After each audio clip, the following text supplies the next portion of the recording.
every endeavor, Jehovah. Father, move us, Jehovah. Father, touch our souls. Rain upon our lives, Jesus. Rain upon our ministry, Jehovah. Lord, we bless your name. We bless your name, Jesus. Bless your name.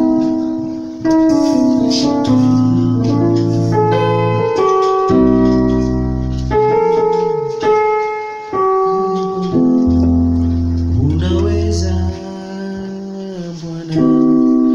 Unaweza. Unaweza. Bwana. Unaweza.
sifa, unastahili kuabudiwa.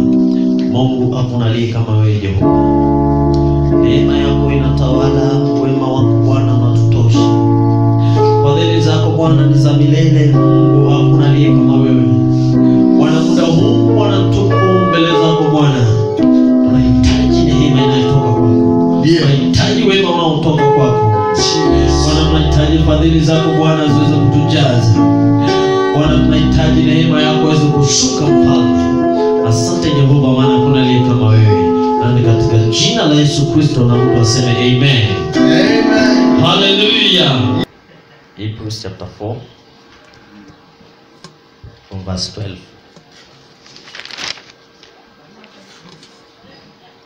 Amen.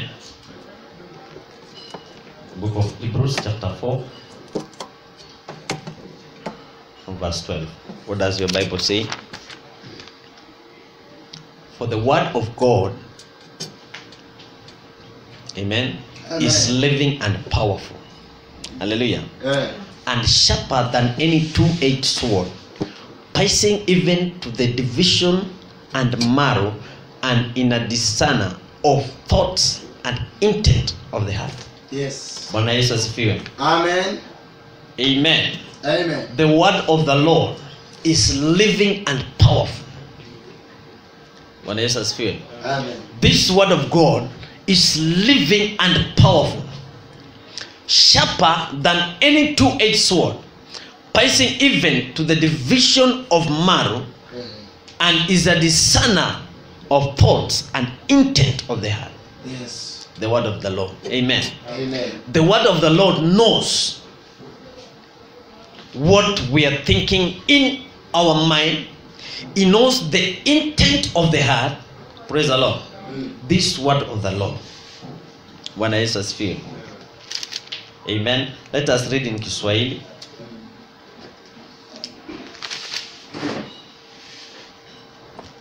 Anybody with a book? Kiswahili? Yes. Maana neno la Mungu li hai. Neno la Mungu li hai. Tena lina nguvu. Tena lina nguvu. Tena lina ukali kuliko upanga. Wao wote ukatao kuwili. Tena lina ukali kuliko upanga ambao unaokata kuwili. Tena la choma hata kuzigawanya nafsi na roho. Tena la choma hadi linaweza gawanya nafsi na roho. Na viungo na mafuta yaliyomo ndani yake. Na viungo na mafuta yaliyomo ndani yake. Tena li jepesi kuyatambua mawazo na kusudi ya moyo. Tena lile pesi la kutumbua mawazo na kusudi la moyo. Bwana Yesu asifiwe. This word of the Lord. This version say God's word is alive and working, and is sharper than a double-edged sword. It cuts all the way into us, where the soul and the spirit are joined. Praise the Lord. Where the soul and the spirit are joined, the word of the Lord is able to separate them. Praise the Lord. Amen. Because it is sharper than the two-edged sword, to the center of their joint and bones, and it judges the thoughts and feeling in our heart. This word of the Lord. Amen. Praise the Lord. The word of the Lord has power. The word of the Lord is living. The word of the Lord is life. Bwana Yesu asifiwe. Amen. What does he mean when he said the word of the Lord is living? Anamaanisha kwamba wakati anasema kwamba neno la Mungu linaishi, ina maana neno la Mungu liko na uzima. Bwana Yesu asifiwe. Amen. Na neno la Mungu liko na nguvu. Yes. Na liko sharp, liko na makali kuliko hata uswadi ambao umenolewa kuwili. Bwana Yesu asifiwe. That is the word of the Lord. And when the Bible tells that the word of the Lord has power, truly the word of the Lord has power. Yes. And this word comes from the mouth of the Lord. Yeah. The same word of the Lord, Bwana Yesu asifiwe, Amen. has power. I want us to know what is the word of the Lord. Bwana Yesu asifiwe. Somebody open with me the book of John. chapter 1. The word of the Lord. The word of the Lord is so extent. The Bible says that the word of the Lord knows the thought and the intent of the heart. He understands. The Bible says that in the beginning there was the word. The word was with God, and the word was God. In the beginning there was the word, and the word was with God, and the word was God. Praise the Lord. Amen. So you can understand the power of God, because the word of the Lord is God. Amen. Amen. Then too, he was with God in the beginning. All things were made by him, and nothing was made without him. The same word that has power. Nothing was made without the word of the Lord. Verse 4. In him there was life, and that life was the light of all the people. Hebrews chapter 4 verse 12 says, for the word of the Lord is living. And John chapter 1 from verse 4 he said, in him there was life, and that life was the light of all the people. The word of the Lord is living, and the word of the Lord is life, and this life is the light for all people. Praise the Lord. Amen. Without the word of the Lord we cannot see. Without the word of the Lord we cannot move. Without the word of the Lord we cannot break the chains. Yes. Praise the Lord. Amen. That is for you say that by my name ask of the Father, and he shall receive. Verse 5. The light shines in the darkness, and the darkness has not overpowered it. Praise the Lord. When the light, this word of the Lord has been made light to the hearts of the people, and darkness cannot comprehend it, cannot overcome it. Bwana Yesu asifiwe. Amen. And this word of the Lord has been made light to all people. All people. What does this person talking about? This person is talking about this word of the Lord has been made light. Bwana Yesu asifiwe. When you enter into darkness, you will not be able to know the truth. But when you get light, you will be able to know the truth. And when you have known the truth will set us free. That is the light the Bible is speaking about. When you have known Christ, you will know the truth, and you will fight for your right. Hallelujah. The word of the Lord has power, and is sharper than any edged sword, dividing even the marrow. Praise the Lord. That is knowing the truth. And the Bible continues saying, verse 6, there was a man named John who was sent by God. He came to tell people the truth about the light, so that through him all people could hear about the light and believe. Praise the Lord. Verse 10, the word was in the world, and the world was made by him, but the world did not recognize him. The world did not recognize the word because they didn't have the light. Praise the Lord. Hallelujah. Let us go to the book of Acts chapter 17. Acts chapter 17 from verse 1.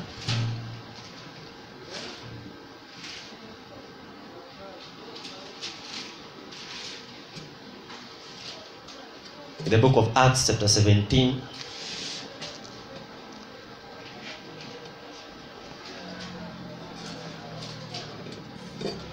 from verse 11.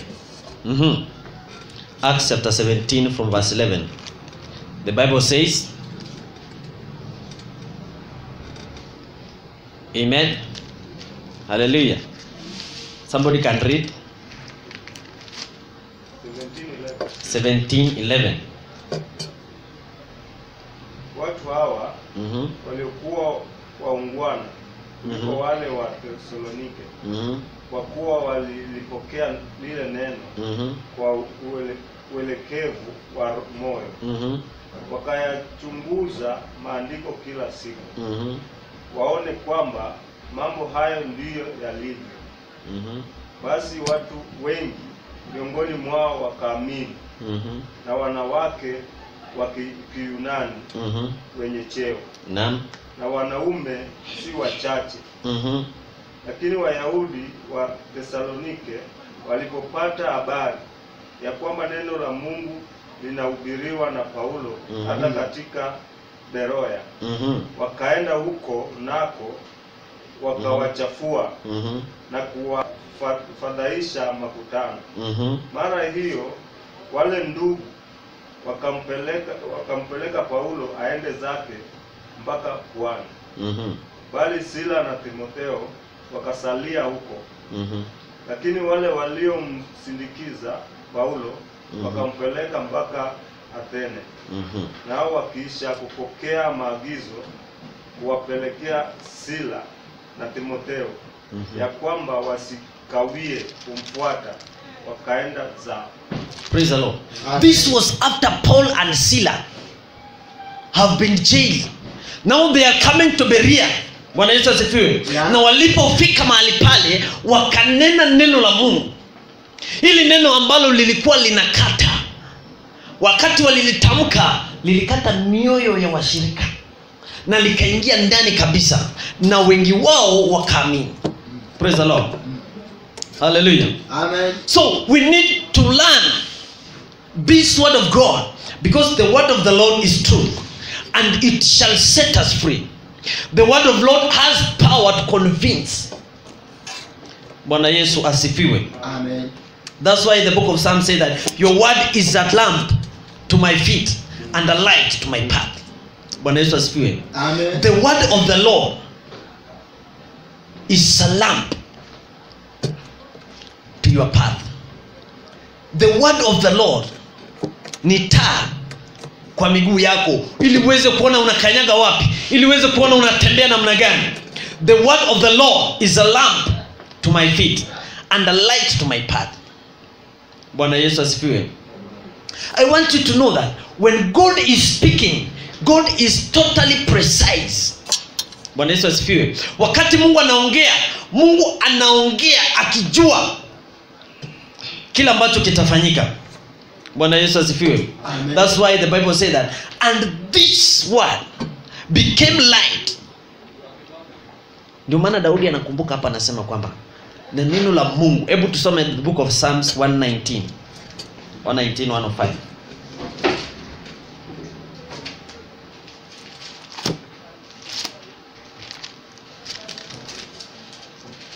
The book of Psalms 119 105.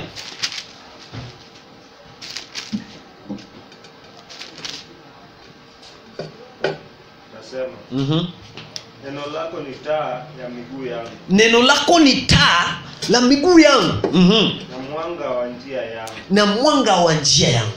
Bwana Yesu asifiwe. Tangu mwanadamu azaliwe amekuwa akitembea katika maisha ya kiroho na katika maisha ya kimwili. Bwana Yesu asifiwe. Katika maisha ya kiroho, neno la Mungu limekuwa taa kwa miguu yako ya kiroho. Na wakati unatembea, mwangaza umeonekana katika njia zako. Watu wengi katika maisha yao wanatembea katika maisha ya giza. Hawajui wametoka wapi, hawajui wanaenda wapi. Lakini Daudi anasema kwamba neno lako limekuwa mwanga katika miguu yangu. Ninaweza kuona hata kama natembea katika maisha ya kimwili, yamekuwa yakienda vizuri kwa sababu kuna mwangaza ambao Bwana ameweka. Yes. Bwana Yesu asifiwe. Amen. Na katika maisha ya kiroho, wewe wakati unatembea katika maisha ya kiroho, umefika wapi? Kuna watu ambao wamefika kilomita kadhaa katika maisha ya kiroho. Wengine wajaanza hata kilomita, wengine wamefika mita. Wewe katika maisha yako ya kiroho umefika mita ngapi? Kilomita ngapi? Bwana Yesu asifiwe. Katika maisha yako ya kiroho. Maana wakati wengine watakuwa wanapokea taji, wengine watakuwa wanapokea aibu pande ule mwingine. Bwana Yesu asifiwe. Je, wewe katika maisha yako ya kiroho ni taji utapokea ama utapokea aibu? Nilivyokuambia last time kwamba maisha haya ni ya kiroho. kila kitu kinaanza katika roho ili kiweze kuonekana katika mwili. Bwana Yesu asifiwe. Wakati Bwana anamauliza mmetoka wapi, shetani naye akatokezea akasema hata mimi nimetoka kuranda. Nataka nikueleweshe siku hii ya leo kwamba shetani aogopi mtu yoyote. Alimchukua hadi Kristo akampeleka kumjaribu. Je, mwanadamu wewe ni nani? Lakini nataka nikutie moyo nikwambie kwamba Kristo alipigana vita akavimaliza, na akachukua funguo zote na mamlaka yote akawaletea wanafunzi wake, na akawaambia kwamba tazama, nimewapa mamlaka ya kukanyaga nyoka na nzige. Ni Wakristo hawaelewi kutembea katika mamlaka yao. Bwana Yesu asifiwe. Proverbs chapter 13 verse 13.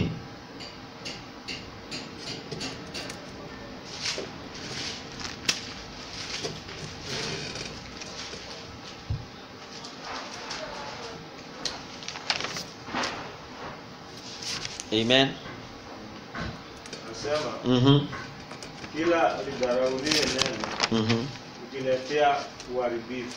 Kila anaye dharau neno ujiletea uharibifu. Bali yeye aiogopaye amri atapewa thawabu. Bwana Yesu asifiwe. Kristo ametuamuru katika neno lake na ametupa neno lake. Na hapa nasema kwamba yule ambaye anaodharau neno anatafuta shida, is looking for trouble. Those who despise good advice, those who despise the word of the Lord are looking for trouble. Kuna mambo ambayo umeona katika maisha yako yanakufinya, yanakusonga, ni vile haujaamua. Ukiamua hakuna kitu kitakushinda. There are some things you are struggling with in your life. It is because you have not decided. Some people made decision and changed their life totally. What decision have you made? Bwana Yesu asifiwe. Every decision you make determines the result. If you make the wrong decision, your result will be poor. But if you make the right decision, your result will be success. What decision have you made in your life that can change your life? Many people are struggling. Bwana Yesu asifiwe. Amen. The result, maisha ambayo unaishi sasa hivi ni bidii ambayo uliweka last time. Bwana Yesu asifiwe. Ile ambacho ulikuwa ukifanya miaka yote kukuja ndio matokeo ya maisha ambayo unaishi sasa hivi. Hakuna tofauti. Tofauti ni kwamba bidii ambayo utaweka leo ndio italeta future nzuri. Hata katika maisha yako ya kiroho, bidii ambayo utaweka sasa hivi ndio itakuletea maisha mazuri. Maana vita vyetu sio vya nyama na mwili. Paulo anasema, tazama, vita vyetu ni vya kiroho. Wakati Mkristo umeamua kuokoka, umetangaza vita. Yes. Na shetani naye hachezi. Wakati wa Kristo wanacheza, shetani ye ako serious na business yake. Bwana Yesu asifiwe. Biblia inasema kwamba Satan is the father of all lies. Those who depend on them will rot and will be destroyed. Praise the Lord. Yes. I want to tell you like this. Before you accept anything into your life, we must filter it. Kabla ukubali kitu chochote katika maisha yako, lazima uweke kwenye kichungi kama kile cha chai. Lazima uangalie faida yake. Lazima uangalie hasara yake. Usipoangalia utapata kwamba unapotoka. Bwana Yesu asifiwe. Amen. Biblia inasema kwamba ondoa kila kitu ambacho kiko kinyume na maandiko. Bwana Yesu asifiwe. Kitoe. Remove everything in your life that is against or is contrary to the scriptures. Therefore you need to stand as a Christian and worship the living God. Bwana Yesu asifiwe. Amen. What is the result for tomorrow? What is your tomorrow result? Matokeo yako ya kesho ni gani? Kila ambacho ulipanga jana kinaanza kutendeka leo. Je, kila ambacho kitatendeka kesho ni gani? The word of the Lord is sharper. Read the word of God and understand it. It will bring you results. Bwana Yesu asifiwe. Amen. The word of the Lord has result.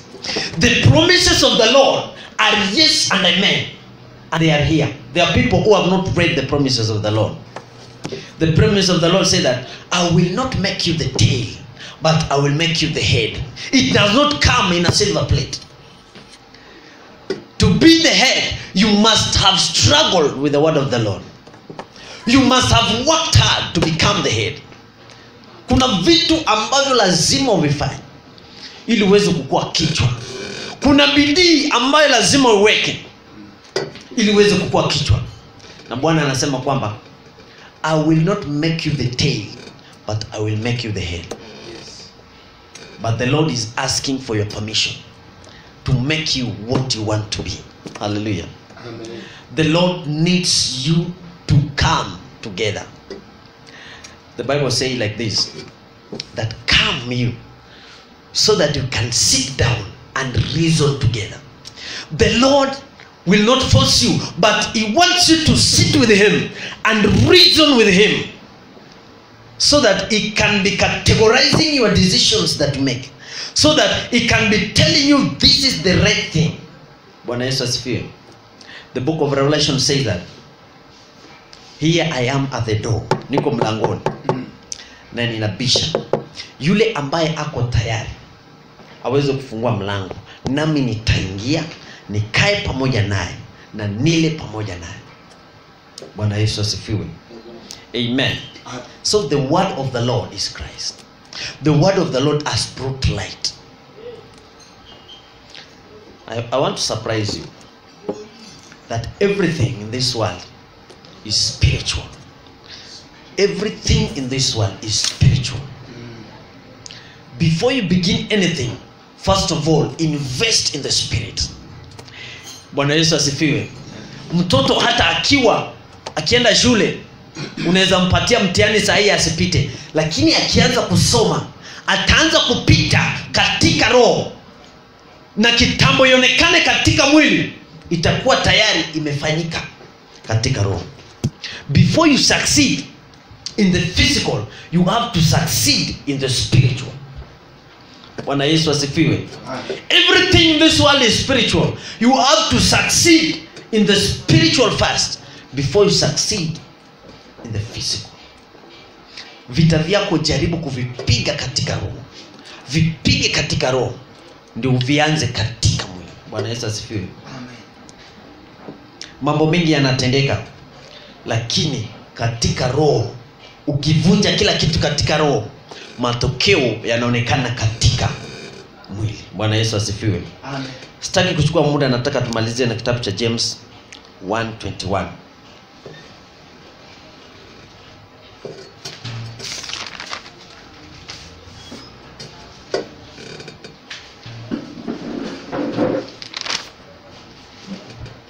The book of James 1:21.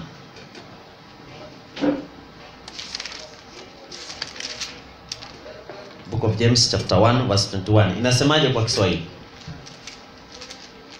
Kwa hiyo wekeni mbali uchafu wote na ubaya usidio. Kwa hivyo wekeni wote uchafu wote na ubaya ufanyaje nini? Uzidio. Bwana Yesu asifiwe. Bwana Yesu asifiwe tena. Kuna mambo ambayo yanafanyika katika jamii, katika watu ambao tunatangamana na wao. Kuna mambo ambayo yanafanyika. Unaangalia katika faili zako za akili, ukiangalia vizuri kuna mtu ambaye umemchukia. Ukiangalia vizuri kwenye faili zako za kimwili, unapata kuna dhambi ambayo imekufunga. Ukiangalia vizuri, unaangalia kuna mambo ambayo hayafai katika maisha yako. Bwana Yesu asifiwe. So ondoeni yale ambayo ni machafu, yatoeni yale ambayo hayafai, na mwanze kufanya mambo ambayo yanafaa. Amen. Amen. Niliwaambia kwamba haya mambo ni ya kiroho. Hata isikusumbue akili. Chukua Biblia yako kila siku, jaribu kuiangalia inasema nini. Bwana Yesu asifiwe. Amka asubuhi, fungua Biblia, hata soma verse moja peke yake. Kwa hiyo asubuhi mwambie Bwana nibariki kwenye hii verse. Fika saa 7, chukua ingine moja, soma, mwambie Bwana nibariki kwenye hii verse. Utaona mambo yanaanza kupenya. Bwana Yesu asifiwe. Kuna vitu ambavyo haujavielewa kwa sababu haujafanya uamuzi wa kuvielewa. You have not decided.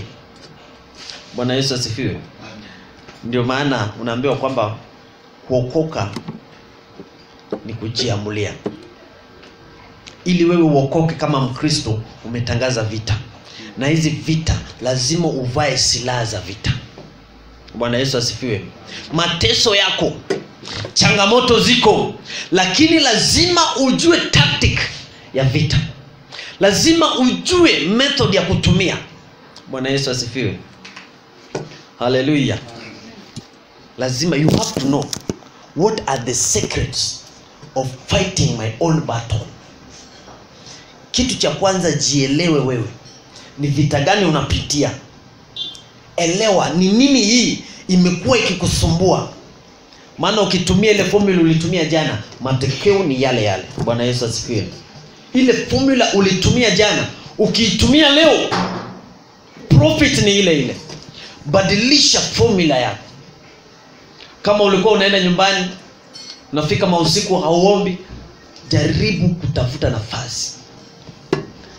Na nataka nikwambie, wakati unaomba, saa zingine sio lazima pia usumbue wengine. Unaweza ukatafuta nafasi yako mahali. Bwana Yesu asifiwe. Bwana Yesu asifiwe. Utafute nafasi, ucreate nafasi yako na Mungu. Maana kila mtu atabeba mzigo yake mwenyewe. Create your space, you and God alone. Ukifika sitting room uone wana watch TV, wachana na wao. Ukifika bedroom uone utasumbua mtu, wachana na yeye. Bwana Yesu asifiwe. Unaweza enda hata chini ya mtu kakaa bila kutamka kitu na ukaomba kiroho. Bwana Yesu asifiwe. Bwana anasikia, maana Biblia inasema kwamba neno la Mungu linatawanisha roho na nafsi. Bwana Yesu asifiwe. Amen. Amen. Sitaki kuchukua muda sana. Nataka niweze kumkaribisha mchungaji aweze tuelekeza kutoka hapa. Karibu sana mchungaji. Amen. Pigia Yesu makofi mazuri. Haleluya. Tumebarikiwa, tumefurahia neno ambaye iko kwa Waebrania 4:12. Nasema neno la Mungu